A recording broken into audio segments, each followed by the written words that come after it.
What's up, everyone? This is the Fraser podcast, and today we're doing some quick hits NBA, NFL, college sports, and then it's mostly going to be World Cup. So if you only want soccer, fast forward 20 minutes.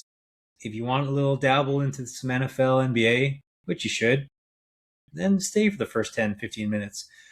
We're going to do best bets, quick previews of the top teams in the World Cup, sneaky bets, underdog bets, and yeah, just overall things to watch for.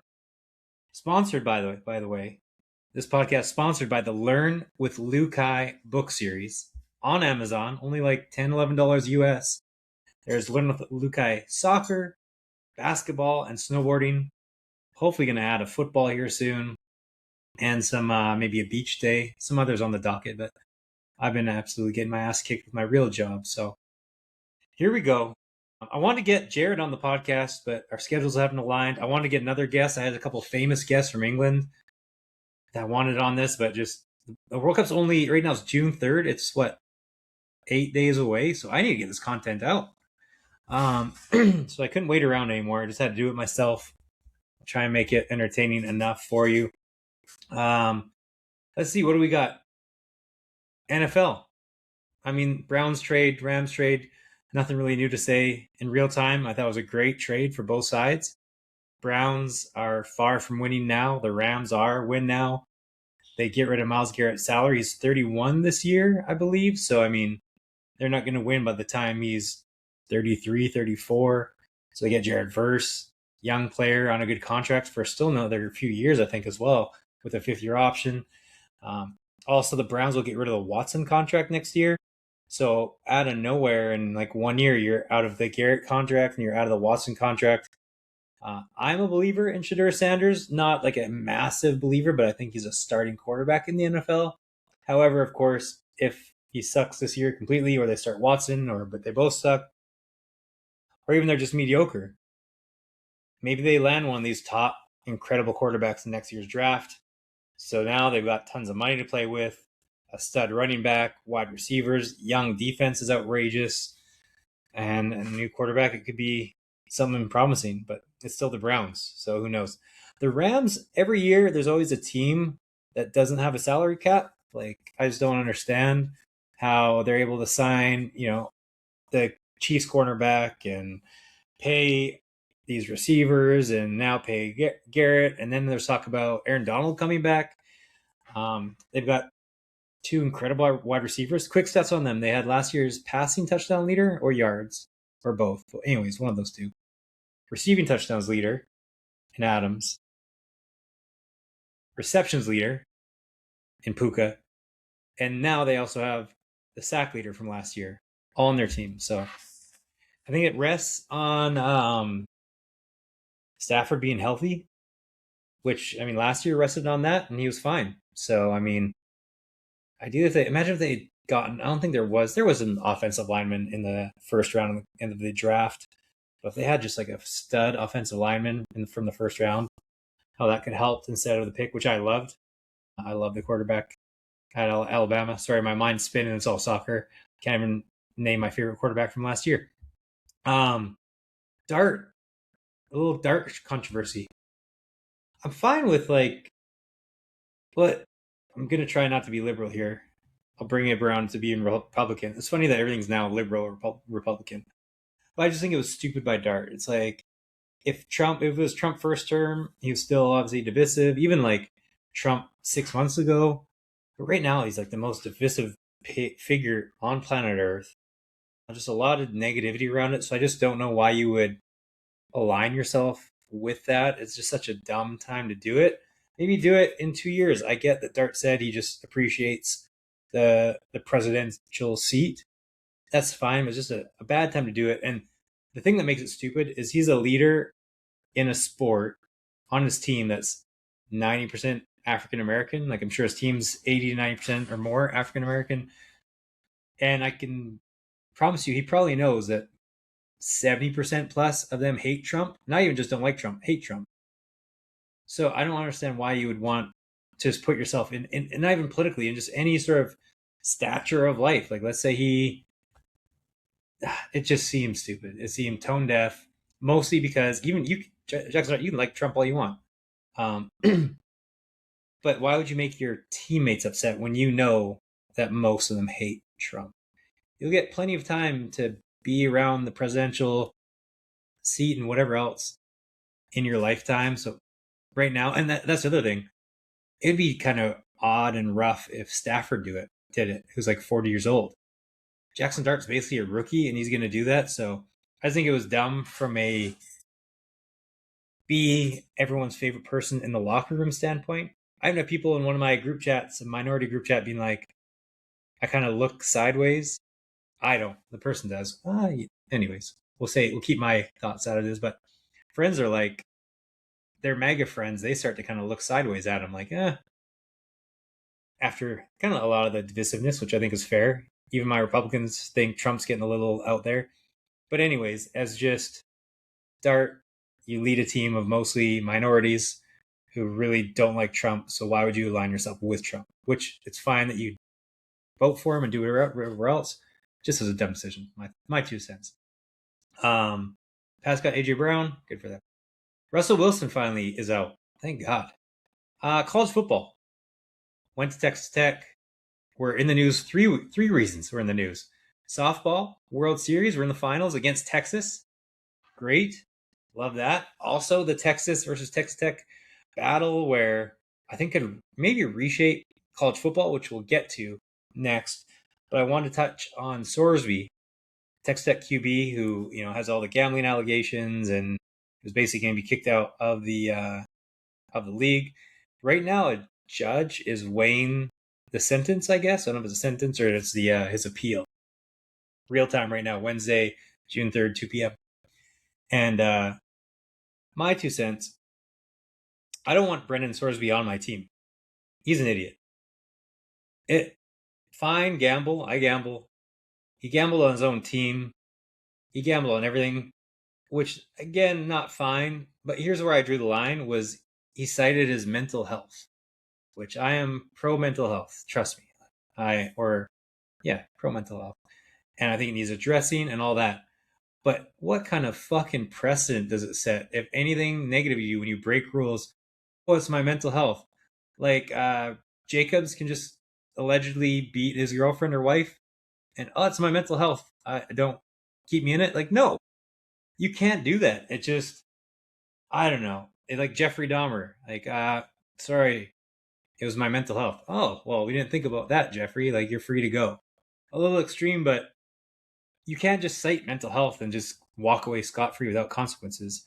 Go address your mental health. If mental health is a long term thing, that's 5 years or 3 years or 10, I don't more. So I'm sorry, you can't say it's your mental health, but I'll be fine in a month so I can go play for Texas Tech. Like, I don't want that pussy on the team. Sorry, I said it.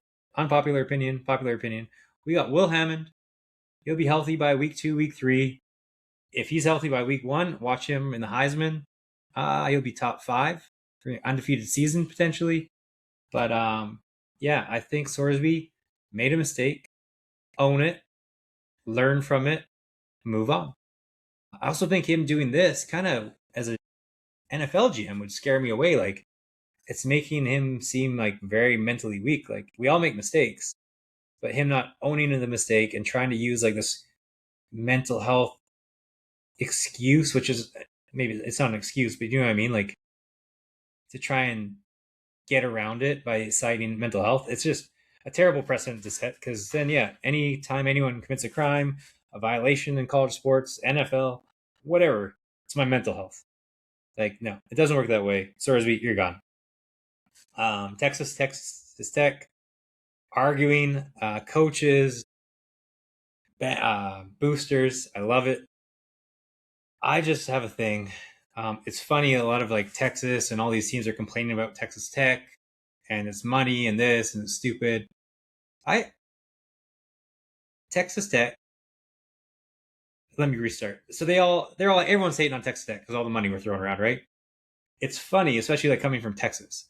It's funny how you're a Republican or you love capitalism until it doesn't work for you. Like, all of a sudden now, like, a Republican's like, oh no, the money should be equal and shouldn't just be one team. with all this oil money thrown in and blah, blah, blah. It's like, wait, are you like, you can't just pick and choose when you want to be Republican or capitalist or super capitalist. So that just always blows my mind that once capitalism doesn't work in your favor, oh no, we can't have that. One of my many frustrations about the United States. I've got a podcast about the USA that's going to come out in the next few weeks. I don't know, but and I love the USA. I moved basketball, quick hits, Canada basketball. Jamal Murray is now out. We're getting to the NBA Finals, by the way. But Canada basketball, Jamal Murray is out for Team Canada because he can't commit to their 3-year program. He joins Andrew Wiggins and Shaedon Sharpe. Shaedon Sharpe, who I love, best dunker in the NBA right now, arguably top 3. This is ridiculous, Canada. This is so Canadian. We're finally good at stuff, and you're putting these fucking rules around our players. And I know Steve Nash is like the head of Canada basketball, so I guess he knows a lot more than I do. But the USA doesn't have these rules, and the USA has more stars. We have no depth. We need our stars. We need every single one. If Jamal Murray wants to just show up to the World Cup, fine. I'm sure he won't. I'm sure he'll still put in the time, the training, come to tournaments when he can. Great, but you can't just make it black or white. It's insanity. We can't lose Jamal Murray. We can't lose Shaedon Sharpe. We can't lose Andrew Wiggins. It grinds my gears. On top of that, SGA. So this guy, he's going to go to the Western Conference Finals, last year the NBA Finals, next year at least the Western Conference Finals. He's going to be playing basketball for 10 months a year, nonstop, high level, like 100 games a year when you include the playoffs. But now he has to go to every single Team Canada practice and mini tournament and whatever else. And he's got one child. I'm sure another child's on the way. He's going to get older. So if SGA all of a sudden can't commit to every practice in 3 years and we're just not going to have SGA on the team, it's ludicrous. They're grown men. We only have so many superstars. One, let them be like superstars. It's just so Canadian. I was saying how it's funny about capitalism for the Americans and Texas Tech stuff. It's funny about Canadians being like, just they love the rules. So now Canada basketball sucks. I'm off. I'm not off Canada basketball. I'm still going to watch it. We have no big men. We're so in trouble against anyone with size. I went to the Olympics last year. Was it last year? 2 years ago. Watched Team Canada. I bleed Team Canada. All I care about is Texas Tech sports and Team Canada basketball and soccer. I don't care about anything else with whole heart. And Team Canada basketball is just, I thought we were second. For sure we were second. Now we're third or fourth. And without any size, like true legit size, Zach Edey, okay, but I'm not as optimistic. 2 years ago, I was the most optimistic human being and so excited about Team Canada soccer and Team Canada basketball. Number one fan. I've been all around the world to watch them both. I'm now like, reality is set in, which is par for the course for any team I follow. So I'm used to it. I'm in the 18 stages of grief for any sports team I have. NBA, I don't want to get too long on this. We're only 13 minutes in, but this is the last thing before we go to the World Cup. New York, Spurs is going to be great. I hope, as just a sports fan, Wemby never gets injured. I wish we could just wipe out injuries from sports in general. Like the NBA also, they're never going to reduce the number of games. But all the stars that have been hurt in the past 2 playoffs because of 82 plus games and playoffs, and it's just way too many games. And so now we're losing our best players. Like I just want to watch the best players play against each other. I want Ant at full strength. I want Luka and LeBron won this year, probably the last year, they had a chance to play together. LeBron and Luka in the playoffs making some noise. Like, oh, give me that. Where was I going on this? Too many games. Wemby. Oh yeah, just hope Wemby doesn't get hurt. Even though I'm an OKC fan because there's 2 Canadians, including SGA. I call them the Oklahoma City Maple Leafs. Watching Wemby is just, a treat. And I hope he doesn't get injured. I had a decent amount of money on, was it game 3 or 4? Or maybe, I forget. It was one of the games. You'll know the game when I say it. But had a bunch of money on an OKC comeback. I think it was like 8-1 or no, it was way better than that, like 15-1. So $25 to win hundreds of dollars. And we're up. OKC's up. And there's like the kind of the last play of the game. And I'm about to cash out. And I'm like, oh, well, they just got to hit a three. And they're like, the attack's on. And it's kind of an odd number rush. So it's not like, oh, it's easy points. And Wemby pulls up from the logo. And I was like, I hope that goes in. Even though I was going to lose hundreds of dollars as a sports fan, I was like, how sick will that be if that goes in? And sure enough, outrageous. The craziest thing, there's a million crazy things about Wemby, and I'm sure this has been said, and I've said it in some of my group chats, but like Chet Holmgren, second best defender in the whole league, probably will be for a few years or more. All-star, could be an All-Pro, will be a Hall of Famer, NBA champion. He literally looks like nothing next to Wemby. Like this guy, Chet, is not a slouch. He's literally the second best defender in the whole league, and he's everything Wemby would be. It's like he's a Chrysler, and then Wemby's a Maybach. Like it's crazy. I think that's all I had for the NBA. I mean, the Knicks. I think the Knicks, they have a bit of size that can guard Wemby, but also I love their guards. I mean, they're just. It's almost like they've got all the Spurs guards, but older versions and better shooting versions, and a better point guard. So I think Wemby can take over, but if they somehow can just, which easier said than done, lock Wemby up, or at least corral him a little bit. I really like the Knicks. I mean, I think as a just betting, the Knicks were like the Spurs were plus 250 or plus 210 to win. Just from only value, I would completely bet the Knicks. Just that's my 2 cents. Major League Baseball. Moving on. Let's get to the World Cup. We're gonna go through some quick picks, best bet. Sorry, my thoughts on the top 10 teams, some interesting takes, and all that. Oh, quick soccer. PSG won Champions League.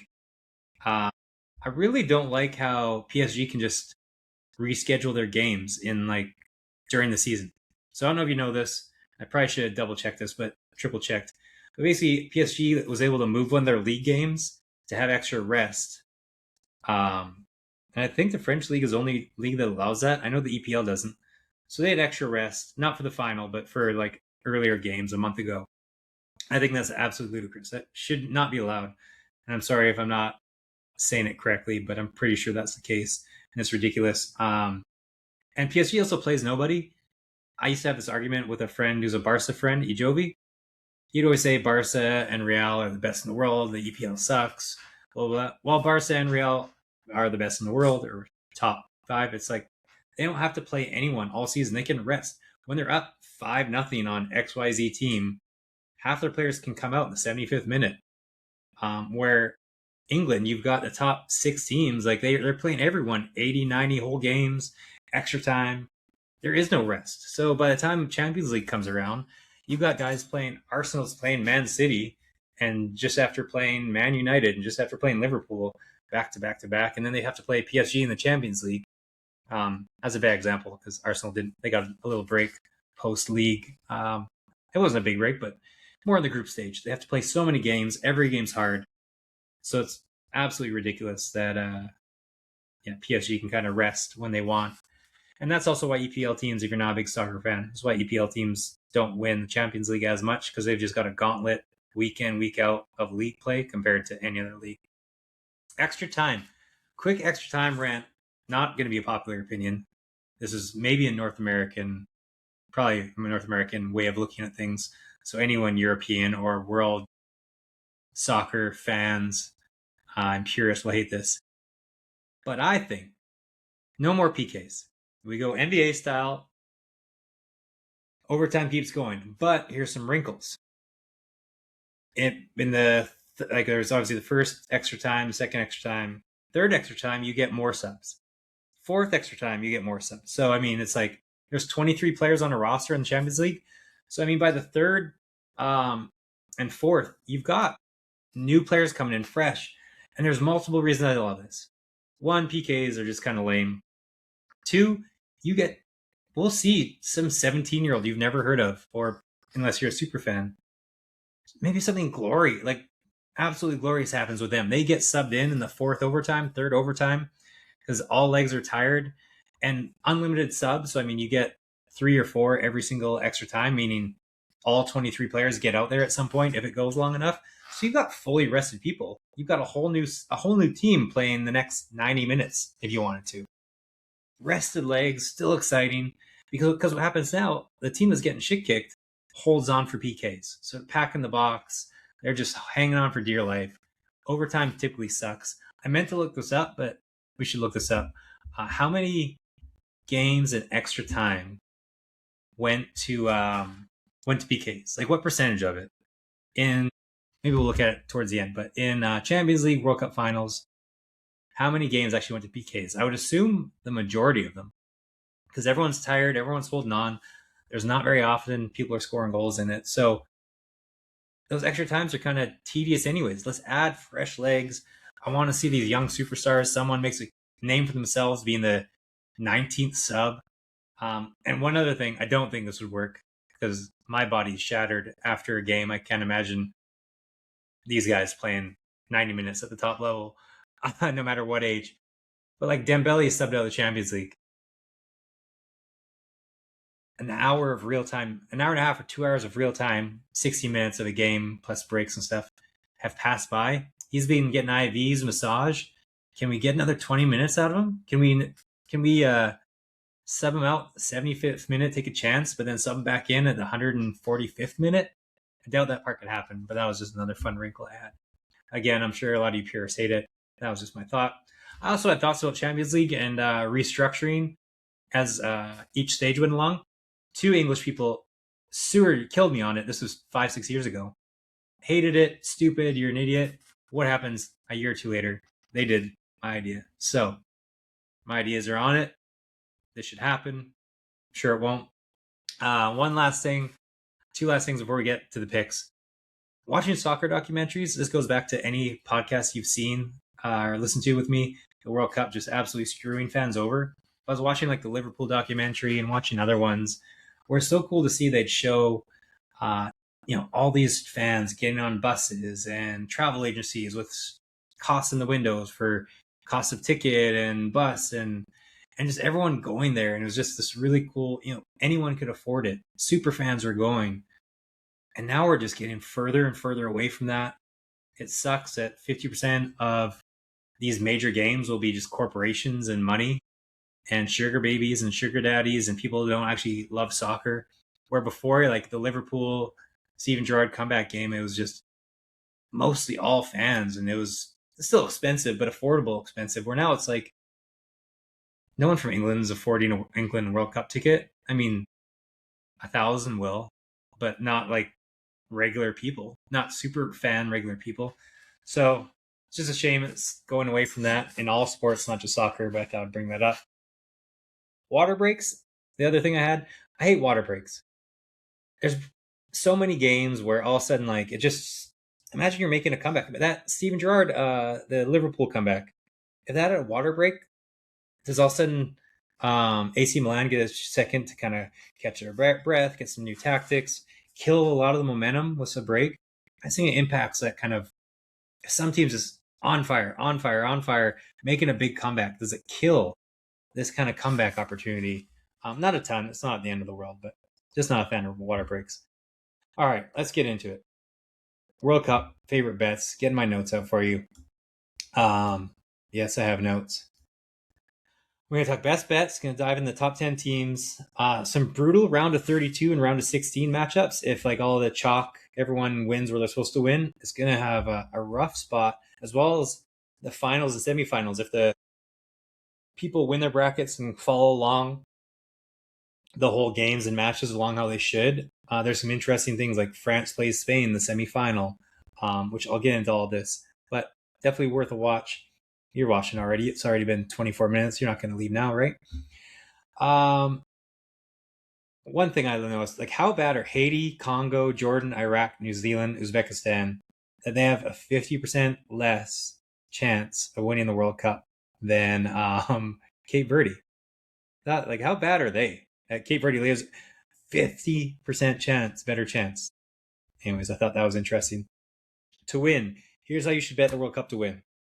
Pick Spain or France, whoever you like. I'm torn. I am going with Spain in terms of I know they're going to win one major tournament between this and the Euros in the next 5 years.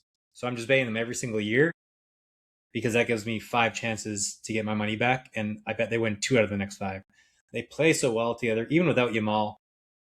Just the passing, the strategy is outrageous.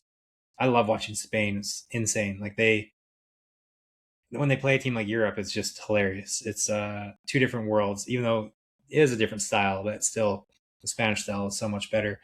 So pick Spain or France. Put all your main money on that.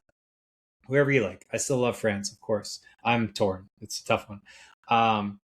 Then take like half that money and put it on like a second team. I say Portugal, Netherlands, or I'm going to talk about this. I've never been on Brazil for a ton of reasons. Brazil is really interesting this tournament. Their odds aren't as great. Like Netherlands has incredible odds to bet on. Like they have a 4% chance if you're using Kalshi to bet, and Portugal I think has a 9% chance or 8% chance, where France and Spain are 5-1, basically 20%, 16%, however you look at it on Kalshi. So I'll get into the Brazil stuff, but Spain or France, all big money, and then choose Portugal or Brazil, and then Netherlands is a nice. You can even choose Netherlands as a third. Like, let's say if you put $500 or $200 on Spain, $50 to $100 on Portugal, and then I think you like $10 or $20 on Netherlands gets you 500. So at least you have that. You didn't really spend a ton. So I think still maybe add a third, tiny money for Netherlands just for fun. So you have 3 teams to root for. Favorite long shot or underdog bets for group stages? Turkey to win their group. Sorry, the USA. I'm not a fan of USA, which we'll get into the reasons why. Turkey has the best player in their group in Arda Güler. Sorry if I messed up pronunciation. He is a wonder kid, outrageous, by far and away the best player on the pitch when they play the USA. And they've got some other really good players around the team. So I really like Turkey. Bet them to win their group. Egypt to win their group. Big fan of Egypt. They have some great players, including Salah, of course. But Salah, sorry. Or maybe I screwed up both of them. I like that. Again, these are underdog bets, so don't be mad at me when they don't win. It's the underdog. Ivory Coast upsets Germany to win their group. I don't see it happening, but there are going to be underdog winners of the groups, so these are the ones I liked. I'm all in on Portugal, as I mentioned, but Colombia is they're tasty. I like them. I still think Portugal is just the class. Maybe Colombia goes all out intense and they beat Portugal. There is a chance of that happening, of course. So if you for some reason hate Portugal, then Colombia is a good spot to go. So Golden Boot, I'd say it's Harry Kane. Mbappe is a favorite right now. I'd put all your money on Harry Kane, just because France has 2 other unreal goal scorers in Dembele and Olise. I'm going to screw up so many names and everything else in this, but Olise, yeah. So I think goals will be spread around a decent amount, where Kane is just takes all the PKs. He's always right down the middle. He's in a true goal scoring number 9 position, where Mbappe plays out on the wings. Sometimes he plays in the middle. Harry Kane's always right in front of the goal. So, and he's just obviously a pure goal scorer. So take Harry Kane, all of the money. England, I have going to the semifinals as well. And I guess he'll play in a third place game. So they're playing all the games. Put all your money on Harry Kane. Love that bet. One small one, but I don't think it's going to happen. But Mohamed Salah, he has like crazy, outrageous value. And I think Egypt's going to go well, into the 16 or maybe 8. Who knows? But they could be this year's Morocco. And he gets tons of goals. So that you can just sprinkle a tiny bit of money on that. But that could be a fun one to look at. Or terrible. But again, don't put much money on it. So let's get into a few team by team synopsis. And we'll start with Brazil. I just never have believed in Brazil since I've been for 20 years, let's say 15 years, 15 years since betting has been a thing in the last 10 to 15 years. I've never been on Brazil. And it goes back to I was in the Brazil for the World Cup. I was there when they lost 7-1 against Germany. And I'm just a big believer in having like a grown man, an adult in the room. That team did not have an adult in the room. They had one, Danny Alves, who they did not play in the 7-1 beating. And I tell you what, if Danny Alves was on the field and 2 goals are scored and definitely a third goal, someone's getting a cleat into their ankle and someone's getting a foot up their ass on his team. Like, he's gonna fucking kill someone. He's not losing 7-1. It'd be better if he wasn't an outside back and he's a center back, but still. Want to know who they did have? David Luiz. Here's my question. I'm gonna cut this out as a short. Who is the most annoying soccer player of all time? Most annoying that everyone hates. And not even hates, because you could obviously put in, there's a lot of people who are jerks in their playing days that a lot of people could hate. Most annoying footballer of all time? Answer: David Luiz. He is just the hair. If he didn't, the hair just adds more focus on him. But he scored like one good free kick goal in his entire career early on, and then he was just taking every free kick, and he never scored again. He did his little hand thing behind the back. He was like one of the first people to do that, but he did it in a really stupid manner all the time. Like, dude, just keep your hands by your side so you can move. He would do it where like it took away all his movement. Like he was moving at 75% of what he could instead of 100%, because he would tie his own hands behind his back and like hold on to them. It was so stupid. He's so fucking stupid. I hate David Luiz. And he was the leader or a leader of that team that lost 7-1, and that's exactly what I would expect from a David Luiz team. He's the most overrated, most annoying player of all time. Let me know who you think yours are. Of course, there's the biter that nobody likes, and a lot of other people are just assholes. But in terms of annoying, he's my number one. So the reason I brought that up was because Brazil just has never, to me, had a legit couple big adults in there, like a Van Dijk or I guess Netherlands hasn't won recently, but this most teams just always have a big, like Piqué and Rodri, just kind of a physical, strong, older adult in the room. And Brazil's never had that since betting was a thing. They've had bits and pieces here, but now it's like prime. This might be the year I actually bet on Brazil. Defensively and in the midfield, we have some older, wiser players. We got Marquinhos. Gabriel was not older, but incredible talent, one of the top defenders in the world, which I feel they haven't had for some time. Casemiro is in the best form in 5, 6, 7 years, just playing outrageous. Again, just a proven winner. Love him. Bruno Guimaraes was injured a lot of the year. At the start of the year, he was the best player in the EPL, or top 3. Paqueta, he's always a good, solid player when he's in form. We've also got an older, wiser Neymar. Before, I felt like he was just a black hole. They're always looking for him. He would over dribble, try to do too much. Now we've got this older version that I think is really going to accept a super sub role, guide players, be a great captain. And he's not even the captain, but be a great mentor to the players. Come on, do some outrageous stuff. So I love it now that he's kind of older and probably has been humbled a bit. And I say he's a black hole. I also have always said that he's one of the most underrated passers of all time. When he does pass, the ball is weighted so perfectly. Like, you'll play it into someone's path. And I'm just like, you was thinking of a scorer and dribbler and all else.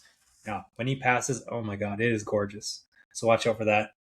And then, we've got Thiago, who's a legit number 9. A lot of these top teams don't have a legit number 9, which is the main striker.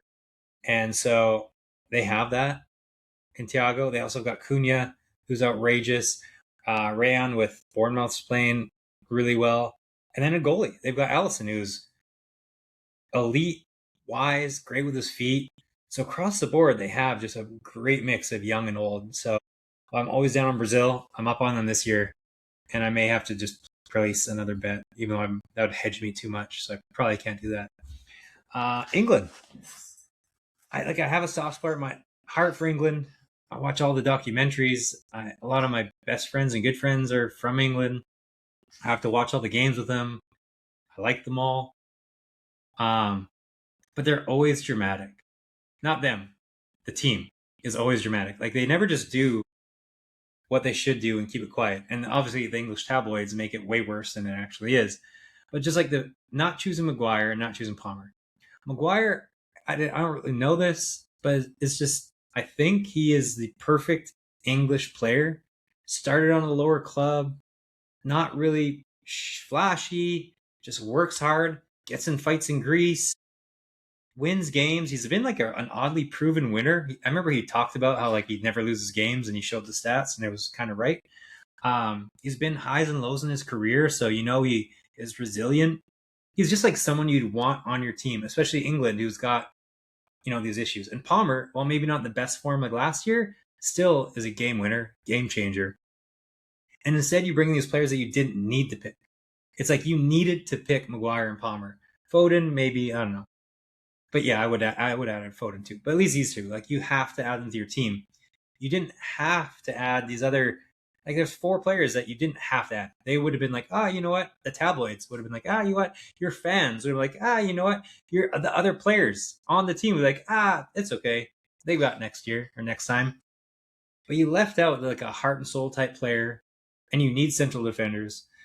And you left out a Palmer. It's just they try to outsmart themselves. The English coaches, like with the Beckham incident, with that cunt coach, everyone tries to outsmart themselves. Like they know more than everyone else. It's like, it's funny, not talking about Manchester United too much, but Carrick, what he did, he just saw the best players he had on his team and he played them. He didn't play mind games. He didn't try to fit in my style or else, which, a coach like the best coaches in the world can do that, of course, like fit in my system. But sometimes you just got to say, all right, here's the position these guys play. Let's give them a platform, but still let them be themselves. And I'm going to play the best players like Mainu and all the players he started playing that coaches before him weren't and started outthinking. Same thing with England. Get your best players, give them a framework, let them be themselves a little bit, unless, again, you're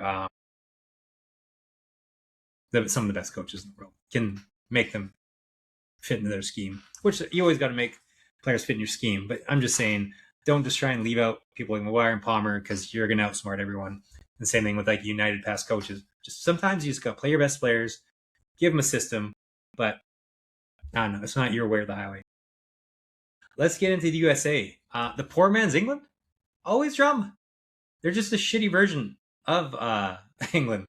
And I have a whole podcast why the USA will never win the World Cup or never be successful. I encourage you to listen to that. I think you can just search into the podcast USA or USA Soccer and it'll come up. And there's nothing against the USA team. It's just the expectations on the USA are outrageous for a million different reasons I get to in that podcast, but also just the drama. There's always like US parent drama, which is funny with Reina and Berhalter. And then this year it's kind of like Pulisic with being left out and Pochettino. I hate Pochettino. And here's why. And this is pro USA. He's a coach with his foot out the door currently.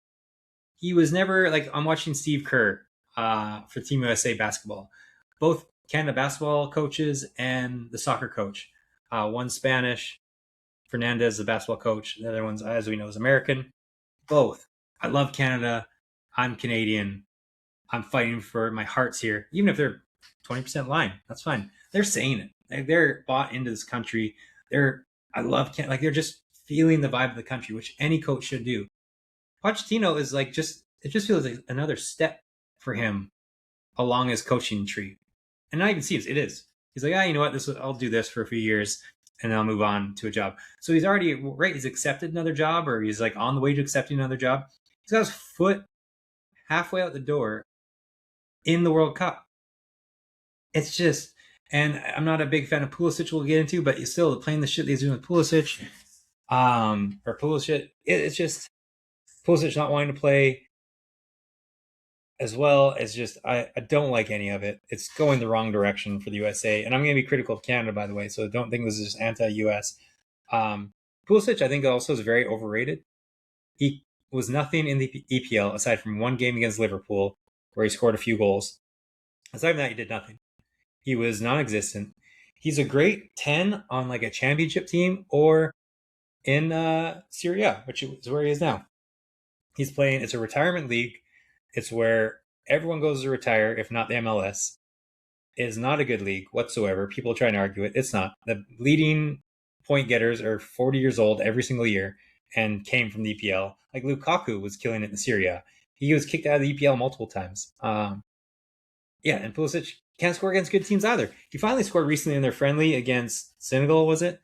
But aside from that, he scores against Jamaica, like a sick goal against Jamaica. Cool. He never scores in big games against big teams, and I just think he's a good player that can only play at a certain level, but you can't take your team to round of 16, and none of the U.S. can.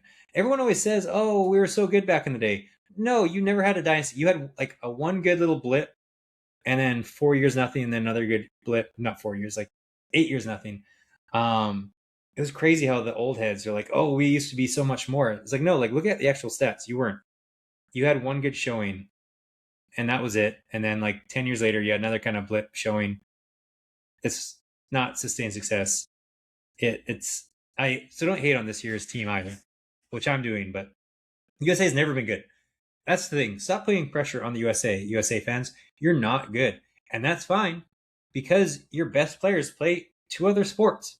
But first and foremost, if we had all your best athletes just playing soccer, like a lot of these other countries, and only caring about soccer and only put a foot on the ball when they came out of the womb, yeah, you would dominate soccer, but that's not your country. So it's okay that I'm saying you're not good because 75, 80, 90% of your best athletes don't play soccer. So stop thinking that you guys are good. Stop putting pressure like you should go beyond the round of 32.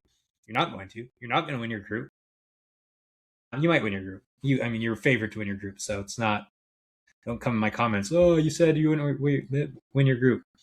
And also backup Pulisic. I think he's your fourth best player. I will take Tyler Adams. I'll take Anthony Robinson hands down over Pulisic. And then I will also take Weston is in better form. McKinney's on fire. So Pulisic, not your best player, doesn't play in well against good teams or in good leagues. And the other thing that USA always has, they're always injured. Now as Canada, as a Canadian, I can't really say that because our team is and our best players always injured. So now I take that back. But I used to love the USA because on paper your team was 10 times better than Canada's. But when it came time to play, like 3 of your 7 best players are always hurt. So that was always nice. That's my USA. Good luck though. Canada, friendly against Uzbekistan. Terrible first half with our starters. Uzbekistan easily could have been up 3-0. Also, is it Uzbekistan? Quick racial thing. It's weird. Like they look more East Asian than like from the stands.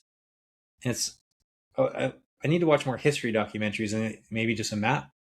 But that was interesting. Like you never know how people look. And then I started thinking, what does Stan even mean? And then I thought, have you even thought what Stan means? Like Pakistan, Uzbekistan, Kirgizistan. Have you ever thought that or not? And you're a racist. Or maybe you do know, and I'm the only person who doesn't know. But if you didn't know, I searched it for us. So Stan just means like state or land of. So land of Pak, whatever Pak means. Now I'm racist again. Uzbekistan, land of Uzbek, whatever Uzbeka means. But anyways, yeah, Stan is like state, essentially. State of, land of. So then you put Paka, Uzbek, crap, and all the other stands. That's why they're stands. So I hope you just learned something. Or maybe I'm the only idiot who didn't know this, but I'm pretty sure I'm not. Back to Canada. Injuries. Again, I said this from the top earlier when I was talking Canada basketball. I just don't have any hope, excitement for Team Canada anymore in either of our sports. I probably see us being second in the group. Switzerland's a solid team. They have the best player in the group, and overall just solid system. We're just too injured. Had we come into the tournament with Bombito, other center backs, sorry, my mind's everywhere. I've got all these notes and I need to do better. Obviously, Davies is injured, and Promise David's injured, and our right back who plays for Celtic is injured. Everyone's injured. And sorry, I'm not these names and my mind's everywhere trying to remember all this off the cuff. And I should know much better. But anyways, everyone is not in form. If we were in form, I really liked us to kind of make some exciting news and to make some headway and go to the round of 16, round of 32. Now it's a little bit like, and also watch if we don't win our first game, it just gets worse and harder from there. So this first game is going to be really important. And watching us against Uzbekistan, we did not look good whatsoever, especially our defense, who haven't, to be fair, they haven't played. Johnson, that's who I was thinking of, Alistair Johnson. They haven't played a lot for some time. So I think injury is just going to take their toll. And what else I have that's bad for us? We lost Flores, and Flores was the only player I've ever seen play that style for Canada ever. He was so exciting and so unique and different, and just watching him and knowing he's the 25th best Mexican player says a lot about how good Canada is. Like, he just his aggressiveness, how he controls the ball, how he attacks. It's such a interesting juxtaposition watching him play with Canada. Like, what happens if you put Gilberto Mora on Canada? It's just even. I mean, this is not even the level. I'm playing in a rec league in Costa Rica, like towns that play other towns and villages, and the way they play is just night and day from the United States or Canada. It's crazy. But who else do I have? Kone. I have said this on podcasts. He's my least favorite player in the world. Definitely for Canada. I don't know about in the world. He over dribbles. He's the only player on earth that I know who over dribbles, who dribbles that much. He takes 17 touches every time he has the ball. Every other player takes 1 touch, 2 touch, or 3 touches. He takes 17. Unless you're a winger that's attacking, you get the ball out on the flanks and you attack, take extra touches. He dribbles the ball from our third to their third. You'll never see it in the World Cup. He'll be the only player who does this, I promise you. And he loses it anytime it's against a good team.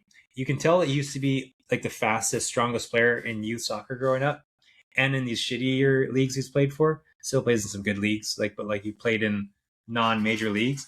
And the second he went to the French league, his coach just basically had him off the team. It was like he wasn't good enough because he just dribbles and dribbles and dribbles. So he looks good against shitty competition. He's like a poor man's Pulisic, but Pulisic even passes a bit more.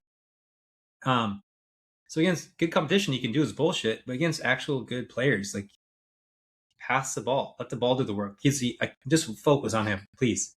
Watch how much he dribbles compared to anyone else on earth, especially from center mid. Like I said, if you're on the flank, dribble a little bit. He's in the middle of the park. And he's fucking trying to dribble everywhere, not pass the ball. Just clogs. When you pass the ball, you create space. He dribbles towards other players and takes away space. He's the most frustrating player on earth. Another random Canada soccer fact: Alphonso Davies, I had no idea, was from Edmonton. This is maybe the weirdest hometown for a sports star of all time. Even though we know he's not actually from Edmonton, he was, I think, originally from Liberia, then went to Ghana, and then was a refugee from Liberia that went to Ghana that came to Canada. I hope I have that right.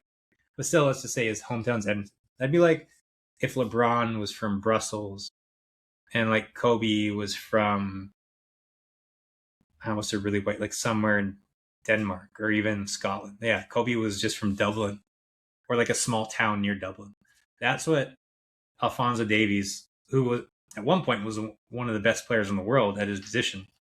Injuries have drilled him the last couple of years, but that's what Alphonso Davies being from Edmonton is like. It's quite a weird, again, juxtaposition of a player. Last thing on Canada, I think Kreppel secured a starting job. I was always Team St. Clair. He was always in better form. He was winning more awards. He was one of the best player, the best goalie in the MLS.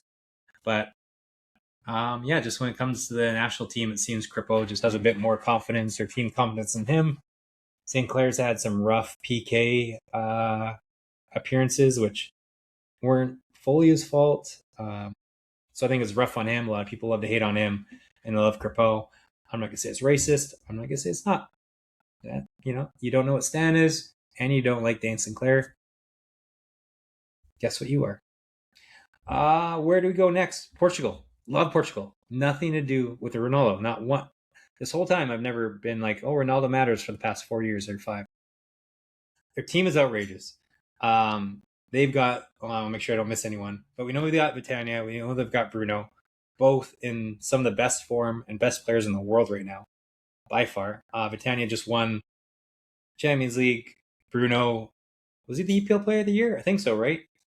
They've got João Neves, strong defense with Diaz, Nuno Mendes of PSG also, Yao Consuelo, Diego Costa, great goalie, Ramos from PSG up front. They've got Bernardo Silva. So I'm just making sure I don't miss players. They've got everything. And the number one thing they have, they're playing for Diego Jota. Portugal there's always a team that has this thing that brings them together. And Diego Jota, he passed, sorry if I'm pronouncing it wrong, passed away very sadly 9 months ago, however long ago it was. And watch them rally around him, the country rally around him. There's going to be cameras to his daughter or to his wife and to his kids. A team and a country needs something to rally around, and this is the number one thing a team and a country has. That's why I told you pick Portugal to win the World Cup. Outrageous team, all in form, some of the best players in the world, nothing to do with Ronaldo, something to play for. Portugal will win the World Cup this year.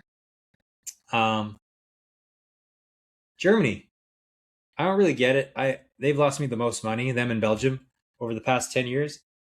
I just don't get why they're not good. They have some outrageous talent. A lot of them all play together on the same teams, but just recently it just hasn't been there. It's been very weird. I don't have a reason. I'm staying away from them until they prove me otherwise.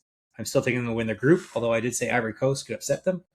But I'm not taking them. I think I have them going to the quarters or something, but not the World Cup final. Stay away from them. And I apologize if they win the World Cup. I don't think they're going to. France, there's nothing really to say about them. One of the top 2 teams in the world. Mbappe, interesting. I guess he won the World Cup in 2018, but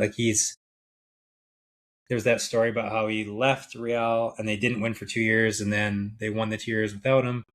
And then he left PSG to Real, who beat him and had 2 Champions Leagues before he got there.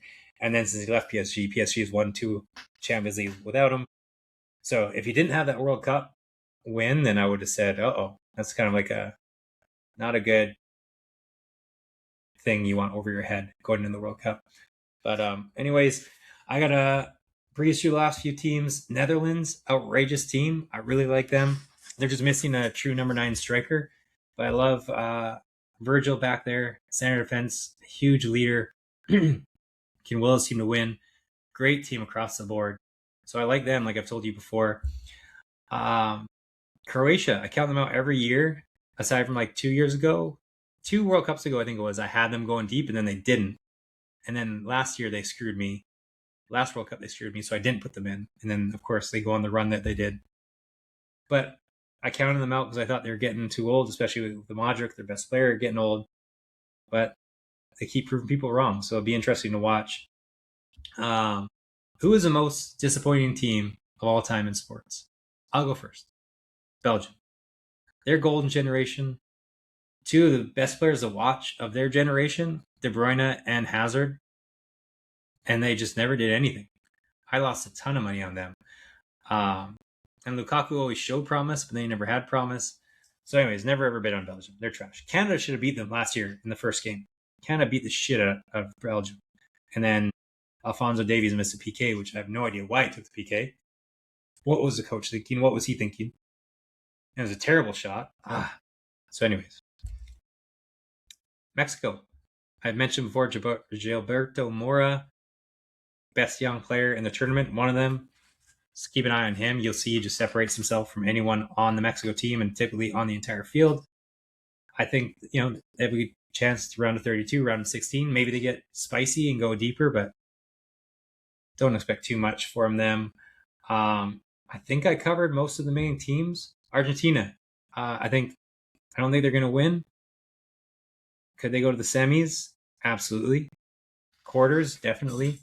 But I think they have some tough round matchups, and I had to choose between them and someone else, and I just didn't put them there.